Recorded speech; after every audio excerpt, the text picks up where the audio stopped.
And greetings. Uh, Started chronicling through um, uh, middle school, life-changing events, turnaround. I like to go back to eighth grade, uh, playing four sports. I wasn't good per se at any of the sports. I tried real hard. Football, I was fast, but I didn't wear my glasses, so I couldn't see. Basketball, I was ultra aggressive from playing football since I was 6 years old.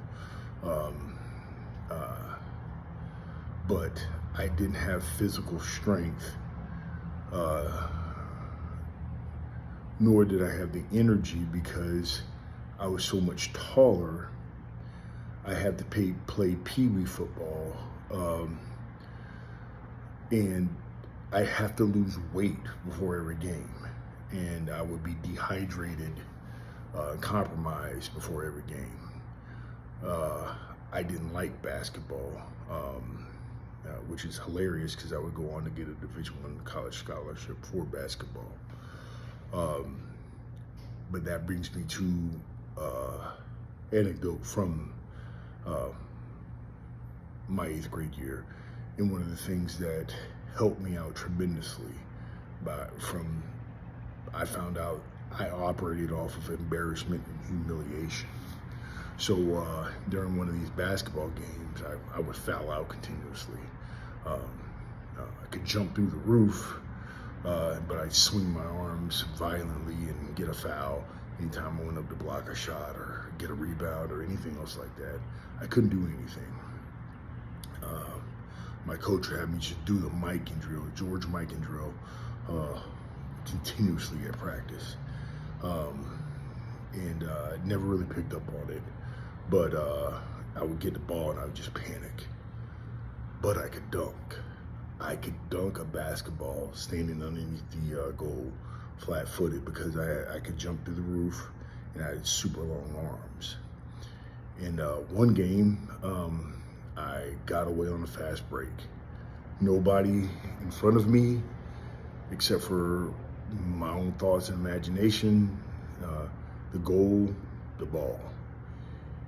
And this was back when everybody came to see kids participate in sports. There was a lot of pride in your school. I can't remember who we were playing, but I just remember everybody screaming, dunk it, dunk it. And I felt it, and I was like, I'm gonna dunk this basketball. And I'm gonna do this, and it's gonna be amazing.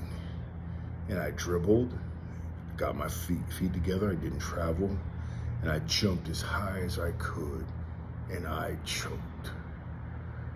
I went up to dunk the ball, and I lost all self-confidence in that moment. I yo-yoed the ball down, up, around, left, right, and did the most awkward attempt at a layup that you'd ever seen by throwing the ball over the goal. And then the laughter came when I landed. And I saw the ball bouncing out of bounds. The laughter. It hurt so bad. They were all laughing at me. It was something I'll never, ever forget in my life, because that sting of knowing an opportunity passed where I could have, but I did not, stuck with me for the rest of my life. And it didn't break me, it enabled me. I didn't want that to ever happen again. The very next day in school, I'll never forget it. I went to Miss Jackson's 8th grade math class, and it was, again, an aspect of embarrassment. I was losing jump balls and everything else like that. She said, jump up and touch the ceiling. And so ceilings, it was the way the school was set up, the ceiling was a solid 11 feet in the air. And I'm like, what? She's like, stand up and jump up and touch the ceiling. And now everybody's looking at me in class. And she's like, just stand up and jump high as you can. and I jumped up in the air as high as I could. And I touched the ceiling tile. And she's like, now do that in the basketball game. And again, the embarrassment. Now you would never do that to a child. Oh, you'll hurt their psyche. It's so fragile. No, you can build resiliency. It's amazing how resilient people can be. But I needed to figure that out. I didn't have a father figure at that point. All my father figures were my coaches. My dad, because I started becoming good, there was no more need for the interactions anymore. And I was going a completely different direction. So that moment spurred inside of me a fire that I kept with me to this day.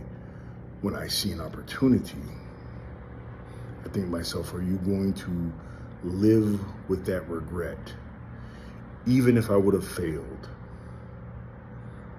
I still would have accomplished something. But I look back at it now, it's not something I have to take it is now something I have to take in stride. I failed. And through that failure, it has spawned so much creativity and drive. So I don't know if it was an actual failure at all.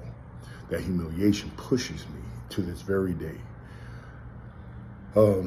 Pushes me to be in front of the camera, pushes me to take better photographs, pushes me to interact with the public, pushes me to try to better my body, more to self-discipline, pushes me to think outside of my comfort zone and to do outside of my comfort zone.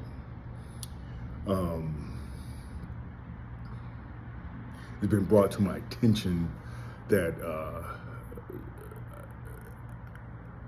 to give some type of explanation as to why I don't talk about my chosen profession.